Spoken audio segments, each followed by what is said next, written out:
Hola, buenas tardes para todos. Mi nombre es Alicia Alemán. Yo soy profesora agregada del Departamento de Medicina Preventiva. Es un gusto poder charlar en el día de hoy con ustedes sobre diseños de investigación epidemiológicos. Entonces, vamos a compartir pantalla y les voy a proponer que voy a bajar el video porque solemos tener problemas de ancho de banda y a veces se ve peor. Entonces, bajo el video. Bueno, muy bien. Vamos a hablar de metodología de investigación científica y diseños epidemiológicos. Bueno, este es nuestra hoja de ruta. Primero, método científico, después diseños y después una brevísima introducción a lo que son los niveles de evidencia científica. Muy bien, primero en relación al método científico. Conviene que definamos primero qué es ciencia. Bueno, la ciencia, de acuerdo a la Real Academia Española, se define como un conjunto de conocimientos sistemáticamente obtenidos mediante la observación de patrones regulares de razonamientos y de experimentación en ámbitos específicos y de los cuales se generan preguntas, se construyen hipótesis, se deducen principios y se elaboran leyes generales y esquemas metódicamente organizados. Entonces, en definitiva, ciencia tiene que ver en gran medida con la generación de conocimientos, pero utilizando un método específico. Entonces, en realidad las disciplinas científicas son básicamente, bueno, hay varias clasificaciones de ellas, pero básicamente hay una que las define como ciencias formales, naturales y sociales. Dentro de las ciencias formales, fundamentalmente están la matemática y la lógica. Y en realidad se contraponen en cierta medida lo que son lo que se llaman las ciencias empíricas, que son las ciencias naturales y sociales. Las ciencias naturales estudian fenómenos naturales de la naturaleza, como pueden ser los fenómenos biológicos, los bioquímicos, la geología. Las ciencias sociales tienen más que ver con el relacionamiento de los individuos, la forma en que se vinculan, la cultura, ¿sí? Las dos últimas ciencias naturales y sociales son de especial importancia para nosotros los médicos, ya porque considerando al individuo con un concepto holístico, no solo hay que pensar en los aspectos que tienen que ver con las cuestiones más duras, más biológicas, sino también todo lo que tiene que ver con el entorno. Bueno, pero la ciencia en realidad se basa en lo que es el método científico, por lo tanto, la investigación científica es una actividad orientada a la obtención de nuevos conocimientos, es científica, y por esa vía intenta dar solución a problemas o interrogantes utilizando un método muy bien establecido, llamado método científico, que es un conjunto de pasos necesarios para obtener conocimientos válidos mediante instrumentos confiables, evitando la subjetividad del individuo, o sea, del investigador.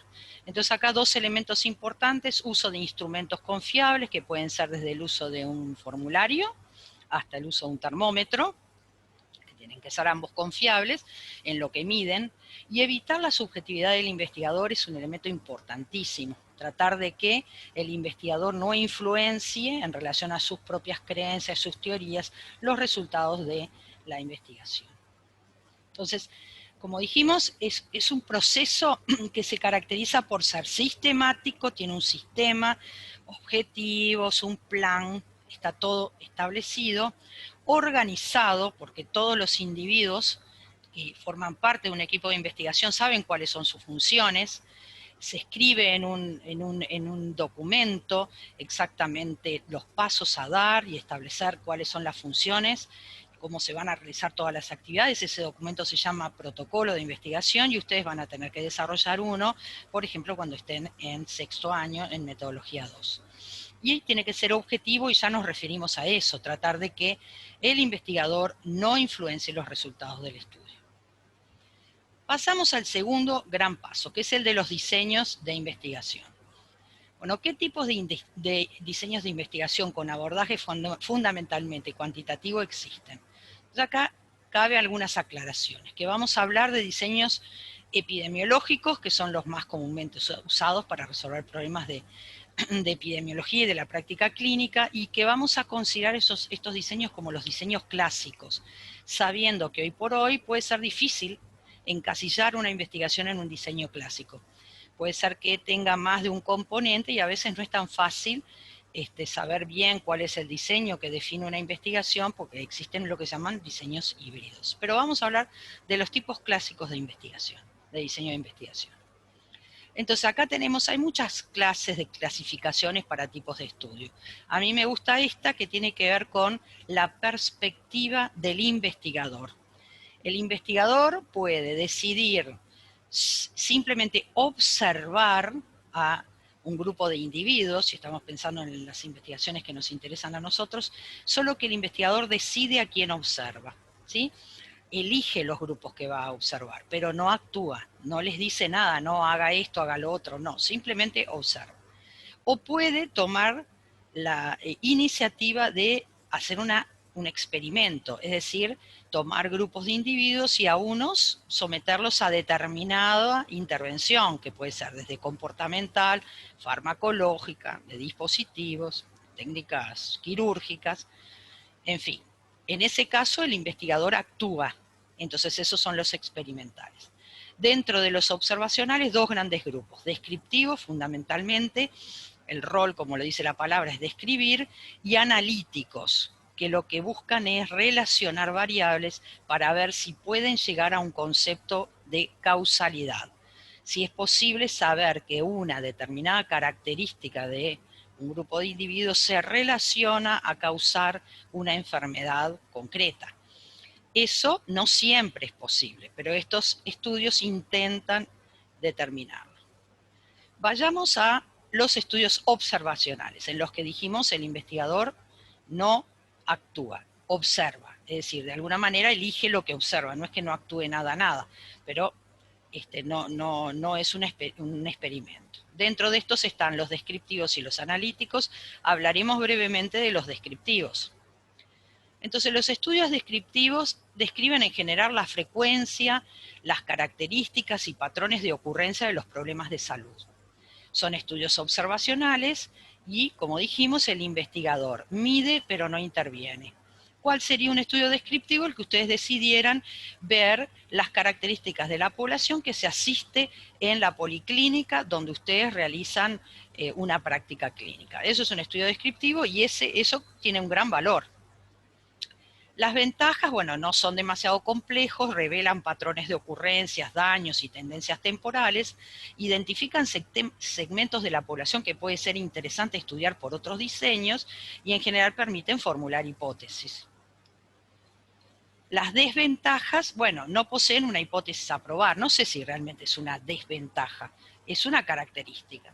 No permiten obtener conclusiones en cuanto a etiología. Con un estudio claramente descriptivo, únicamente descriptivo, es difícil decir que tal cosa es la etiología de tal otra, ¿sí? Para eso están los otros tipos de estudio. Y describen fenómenos o situaciones, pero no buscan determinar causalidad. Bueno, y estos los más clásicos son la descripción de un caso en enfermedades raras, donde hay una situación así extraña en la que se publica en una revista la descripción de un caso, descripción de una serie de casos cuando son poquitos, es una población también rara, y descripción de una población, esto ya es más importante. Todos los estudios que ustedes ven publicados de repente en la página del Ministerio de Salud Pública describen la población del Uruguay, son descriptivos.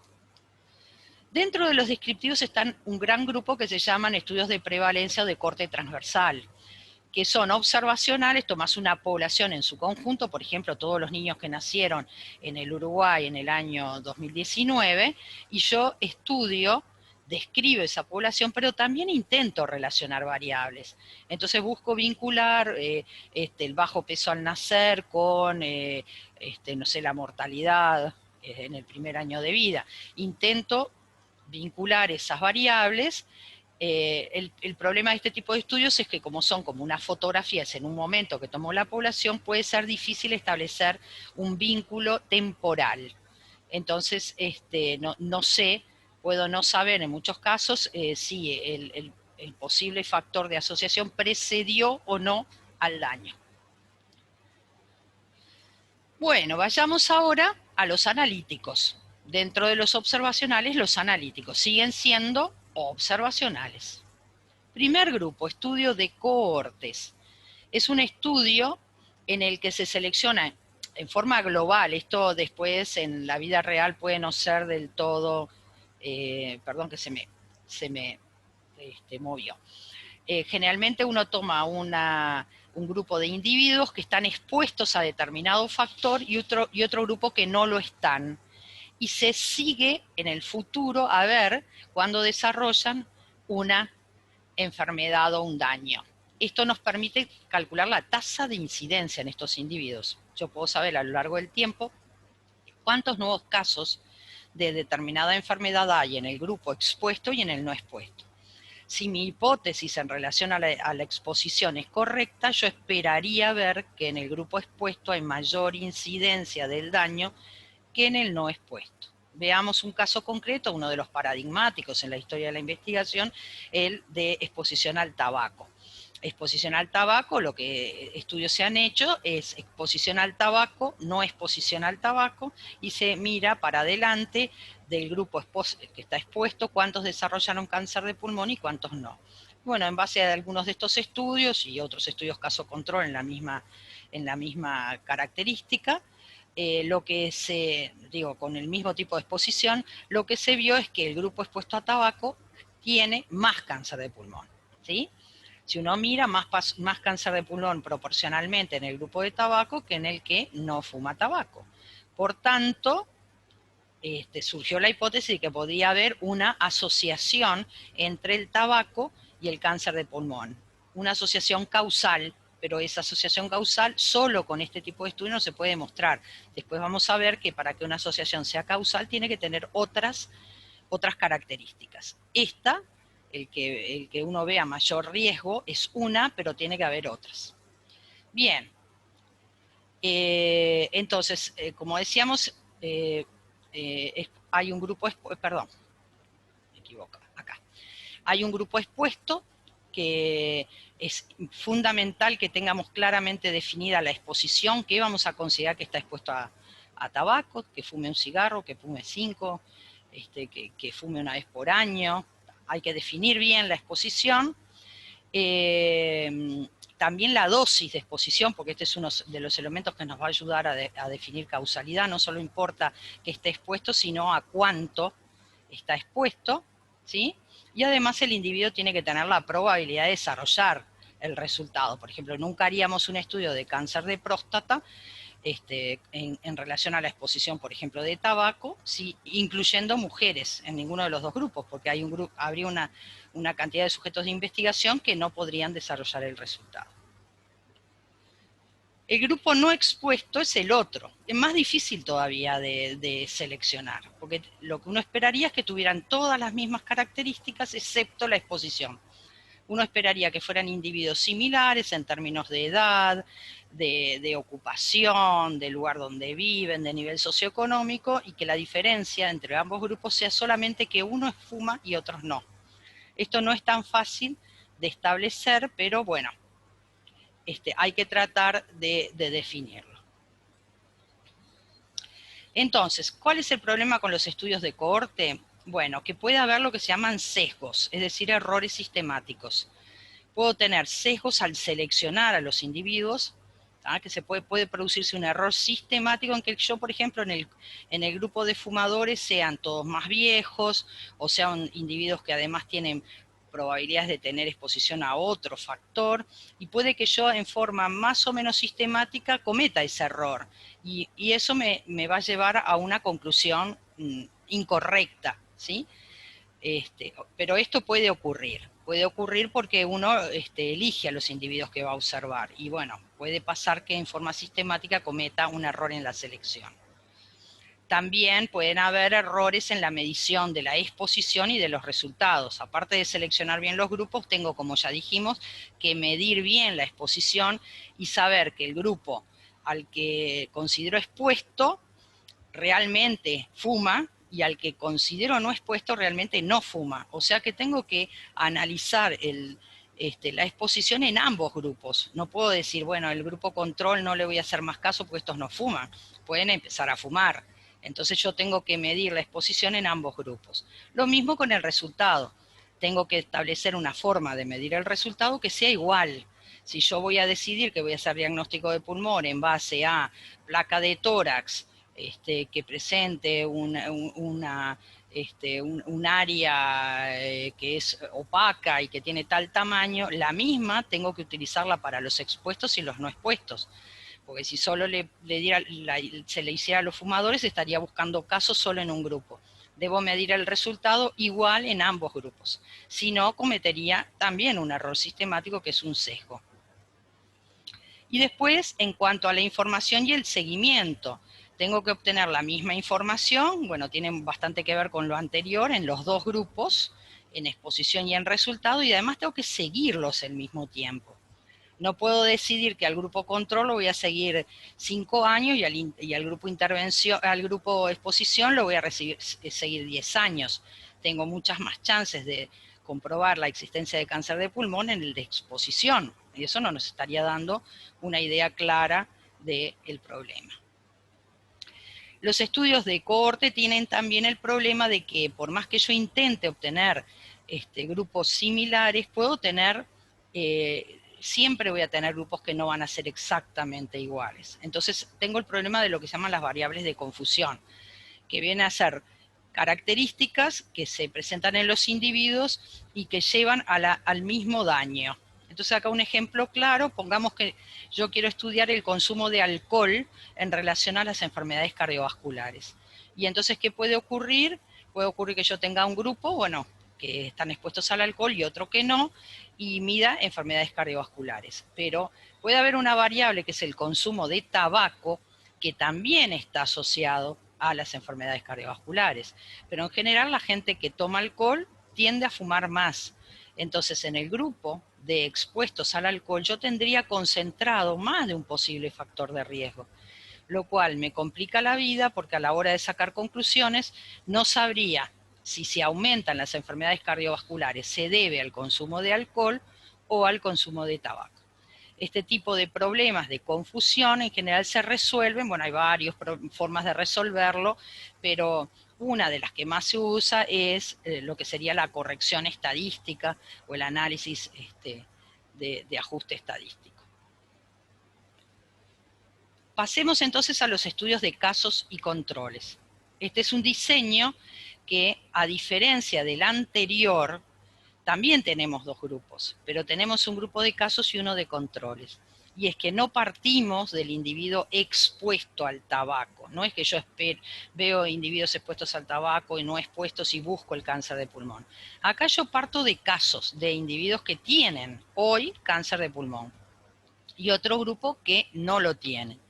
Y lo que hago es mirar hacia atrás, voy y le pregunto, ¿usted fumaba hace 10 años, fumaba hace 5? Busco la exposición en el pasado, en la mayoría de estos tipos de estudios, si bien hay variaciones en los diseños. Y hago lo mismo con el grupo control. Entonces es aquí ven el esquema, cáncer de pulmón, no cáncer de pulmón. ¿Se acuerdan que para los cohortes lo que decía es fuma o no fuma?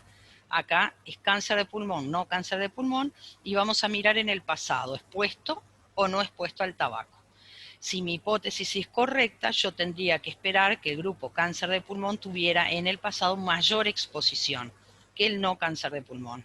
¿Sí? Y en este sentido vería una asociación entre el tabaco y el cáncer de pulmón. Bueno, también tienen los problemas de selección, es difícil seleccionar.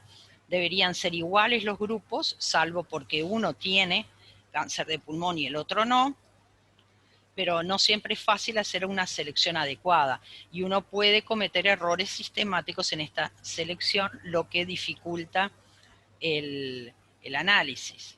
Y también estos también tienen las mismas características para la selección de controles. También tenemos otro tipo de sesgo, como en la medida del resultado, que es el cáncer de pulmón. Bueno, yo voy a tomar individuos con cáncer de pulmón diagnosticados como. Eso lo tengo que establecer. ¿Cómo voy a estar segura que esos individuos tienen cáncer de pulmón y no otra cosa? ¿Y cómo voy a estar segura de que los individuos no tienen cáncer de pulmón? tengo que usar la misma técnica diagnóstica para asegurarme de que no lo tiene. Y también es importante medir en igual forma la exposición. Bueno, aquí es básicamente, la exposición hay que medirla en términos de frecuencia, magnitud y en el tiempo, como un elemento importante. Y bueno, los sesgos de selección e información, bueno, es más o menos lo mismo que vimos con los estudios de cohorte. O sea que este tipo de estudio tienen también variables de confusión, como vimos con los de cohorte, ¿sí? Y uno debería tratar de que ambos grupos fueran básicamente similares, lo que no siempre es posible. Puede haber una variable que ahí confunda, que esté más frecuentemente presente en el grupo de casos que en el de controles, y también se deben hacer ajustes estadísticos en este tipo de estudios.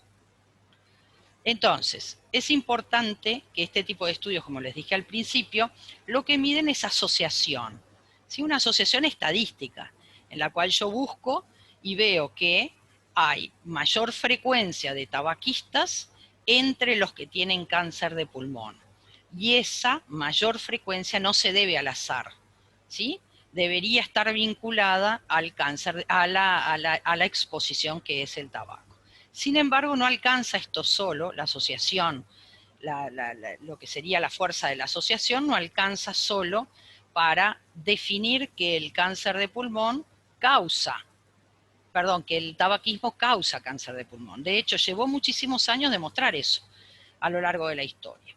¿Por qué? Porque se necesitan otros elementos para afirmar eso. Es la secuencia temporal adecuada. El individuo tiene que haber empezado a fumar antes de desarrollar el cáncer de pulmón. Tiene que provenir, la validez interna de los estudios tiene que venir, los resultados tienen que venir de estudios bien diseñados y fuertes. Tiene que haber una relación dosis-respuesta. Cuanto más el individuo fuma, más probabilidades de desarrollar cáncer de pulmón. Tiene que haber consistencia en la asociación. El fumar genera consistentemente cáncer de pulmón en diferentes poblaciones, diferentes lugares. Tiene que haber una verosimilitud biológica. ¿Qué quiere decir esto? Quiere decir que el individuo, que hay alguna explicación biológica que sugiere que es posible que haya una causa en la exposición a tabaco para el cáncer de pulmón. Hoy por hoy sabemos que puede haber mutaciones, hay carcinogénicos, tóxicos y otro tipo de sustancias. Y finalmente, una especificidad en la asociación. Cada vez que el individuo fuma, aumenta el riesgo de esta patología concretamente. Bueno, pasemos ahora a lo que son los estudios experimentales. Aquí el investigador interviene. Entonces acá vemos el esquema, tenemos una población y vamos a dejar de lado la de cáncer de pulmón porque después veremos que ese ejemplo no aplica a este tipo de estudios. Vamos a pensar en las embarazadas y las malformaciones del tubo neural. Esto ocurrió hace unos años, ya varios años, que se vio que la suplementación con ácido fólico podía reducir las malformaciones del tubo neural.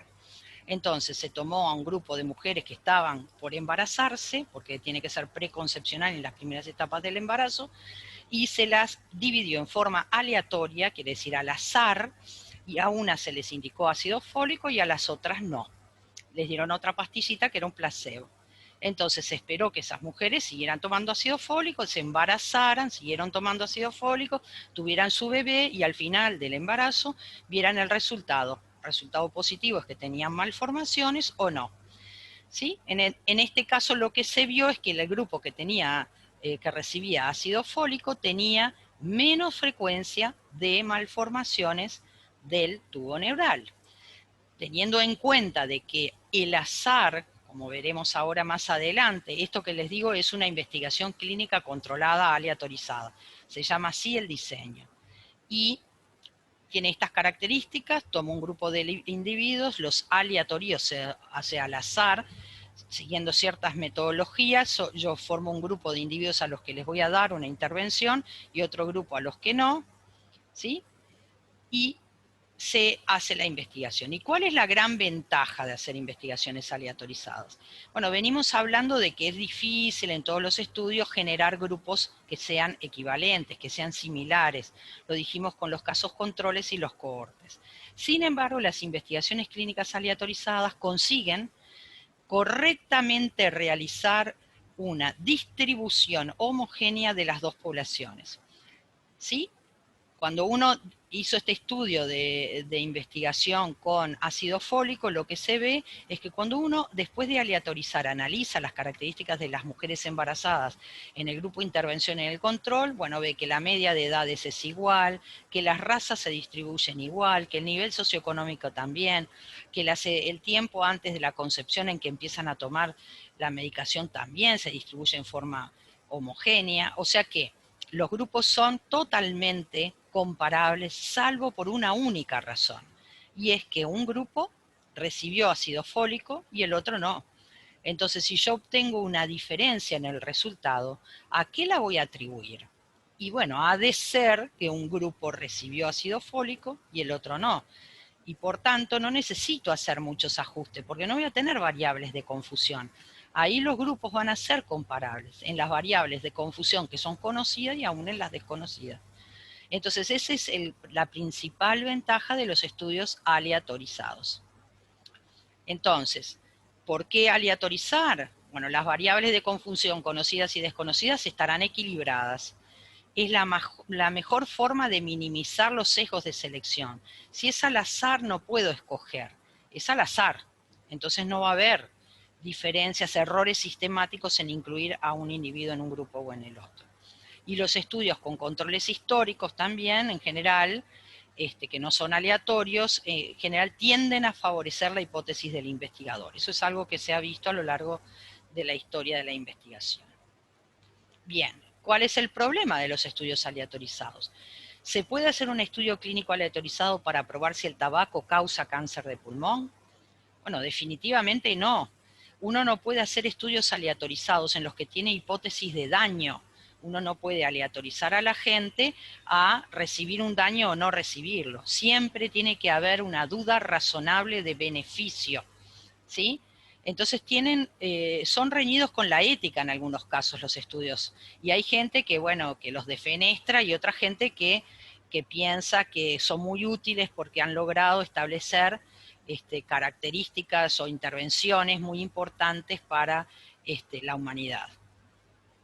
Bueno, en suma, hemos visto diferentes tipos de estudios clásicos que responden a las preguntas de salud más comunes, que pueden ser diferentes. Si yo quiero conocer cómo es una población, elegiré un estudio descriptivo. Si me interesa saber si las flores de Bach se asocian, las personas que están que naturalmente toman tecitos de flores de Bach se asocian a determinado resultado, bueno, a lo mejor un estudio caso control en una cohorte. Y si quiero ver el efecto de la hidrocloroquina en los pacientes con COVID, tendré que hacer un estudio aleatorizado, ¿sí? Hemos visto las características básicas de cada uno de estos estudios. Pero ¿qué pasa cuando hay más de un estudio que responde a una misma pregunta? Yo busco estudios aleatorizados para ver lo de la hidrocloroquina y encuentro 5. ¿Qué tengo que hacer? ¿Tengo que leer los 5? Bueno, en realidad necesitaría lo que se llama una síntesis de la evidencia científica. Entonces, lo que me puede ocurrir es que buscando encuentre algún documento que hizo una búsqueda completa de esa pregunta que yo me hago, si la hidrocloroquina reduce la mortalidad por COVID, hizo un análisis crítico de todos esos estudios y finalmente a veces hasta pudo obtener un resultado combinado, que se llama metaanálisis, que a veces se puede lograr. ¿Esto qué es? Esto es una revisión sistemática y ustedes van a verla en este curso.